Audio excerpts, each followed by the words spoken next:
এই যে একটি দল স্বাক্ষর মুছে ফেলার চেষ্টা, আরেকটি দল সনদ বানচাল, সাথে আরেকটা জিনিস জনাব সালাউদ্দিন আহমেদ একটি কথা বলেছেন যে একটি দল সনদে স্বাক্ষর করার সুযোগ খুঁজছে, এমন একটা কথা আপনি নিশ্চয়ই খেয়াল করেছেন। কাকে বলছে হয়তো বোঝা যায়, কিন্তু বিএনপি বড় রাজনৈতিক দল হিসাবে, বর্তমানে সবচাইতে বড় রাজনৈতিক দল হিসাবে আপনি মনে করেন কিনা যে ঐক্য আছে, যেটি সাহেব বলছিলেন, কিন্তু এক ধরনের যে সংকট তৈরি হচ্ছে নির্বাচন কেন্দ্রিক, আপনি সেটা স্বীকার করেন কিনা?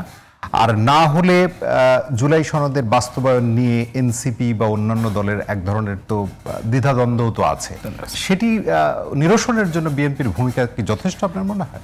প্রথমেই বিষয় হলো, আমার মনে হয় আক্তার সাহেবরা সামহাও মানে কোনো কারো দ্বারা কমিটমেন্ট পেয়েছিলেন, সেই কমিটমেন্টটা ব্রেক হয়ে গেছে। আমার মনে হয় যে দুই ভাই হাত ধরে আগাচ্ছিল, এক ভাই ঝাঁপ দিছে, আরেক ভাই ঝাঁপ দেয় নাই।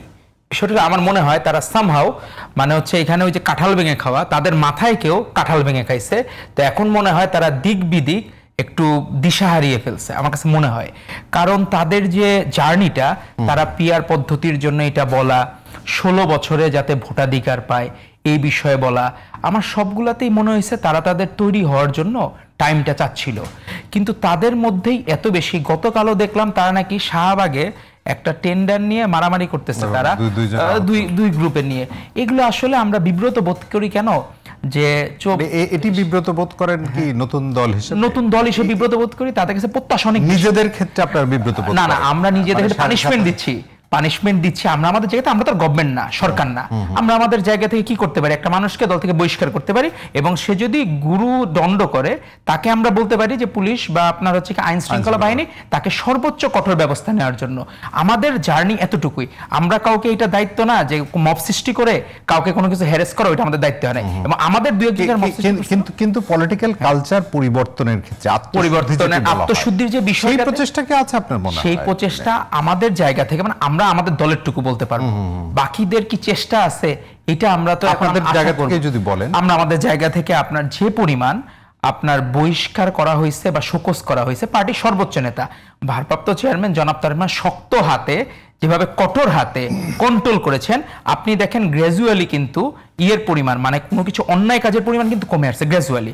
আপনি যদি দেখেন যে গত বছরের অক্টোবরের কথা চিন্তা করেন, এই অক্টোবরের কথা চিন্তা করেন, তাতে কিন্তু আমাদের পার্টি অনেক বড়। আর আমাদের প্রকাশ্য রাজনীতি করতে হয়, এমন না আমরা চাইলেই কাউকে ইয়া করলাম যে চেক করে দিলাম যে ও আমাদের কেউ না, এটা আমরা বলতে পারি না, কারণ আমাদের তো ডকুমেন্টেড সব। আমাদের কমিটি প্রকাশ করতে হয়, আমাদের ওপেনলি কাজ করতে হয়, আমার লায়াবিলিটিস আছে, আমরা প্রত্যেকে দায়বদ্ধ। কিন্তু বাকি এই জায়গায় যারা অনেকে আছে, আপনি জানেন না, একসময় লিক করছে মাঝে বৈষম্য বিরোধীর একটা মেশিন চালু হয়েছে, ওইখান দিয়ে বের হয়ে সে এখন নাকি অন্য একটা সংগঠন হয়ে যাচ্ছে। তো এই জিনিসগুলা মানে আমাদেরকে ভাবায়, কারণ আমাদের যারা আছে প্রকাশ্য রাজনীতি করে। আপনি যদি জাতীয়তাবাদকে ধারণ করেন, আপনি প্রাউড ফিল করবেন যে হ্যাঁ, you must be proud of that, যে আমি এটাকে ধারণ করি, আমি প্রাউড ফিল করি।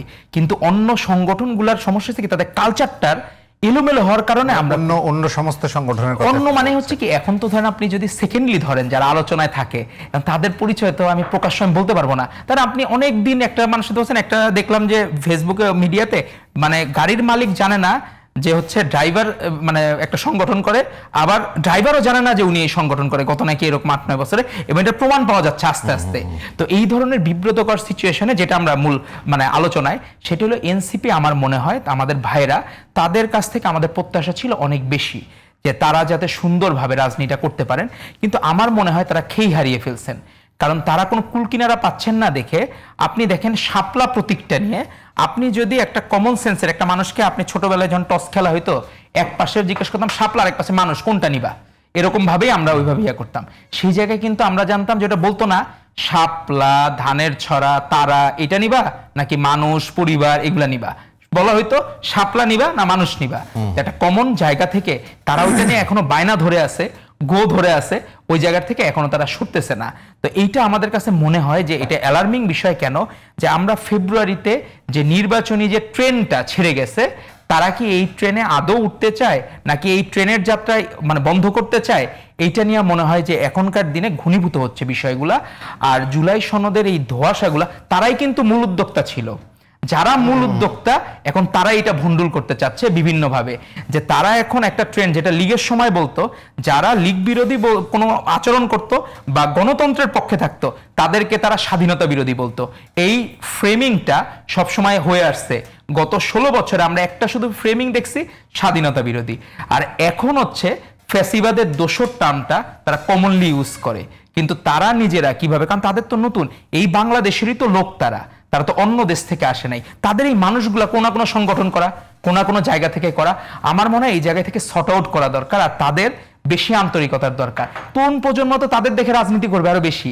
আমরা তো আমাদের জায়গা থেকে, যেমন আমরা ছাত্র রাজনীতির জায়গা থেকে আমরা কাউকে উদ্বুদ্ধ করার জন্য আমরা কি আছে, আমাদের একটা ম্যান্ডেট আছে, 31 দফা আছে, আমরা এগুলো নিয়ে তাদের কাছে যাই আমাদের জায়গা থেকে। কিন্তু তারা না, তাদের কোনো ম্যান্ডেট আছে এবং তাদের ইস্তেহার বা যে কোনো কিছুতে আমরা কোনো নতুন কিছু, দলীয় যে আপনার যখন ছিল ইস্তেহার ছিল, ওই জায়গায় তার নতুন কোনো কিছু নাই। মানে আমাদের এখান থেকে মনে হয়েছে আমাদেরটা কপি পেস্ট করে তারা আগানোর চেষ্টা করতেছে।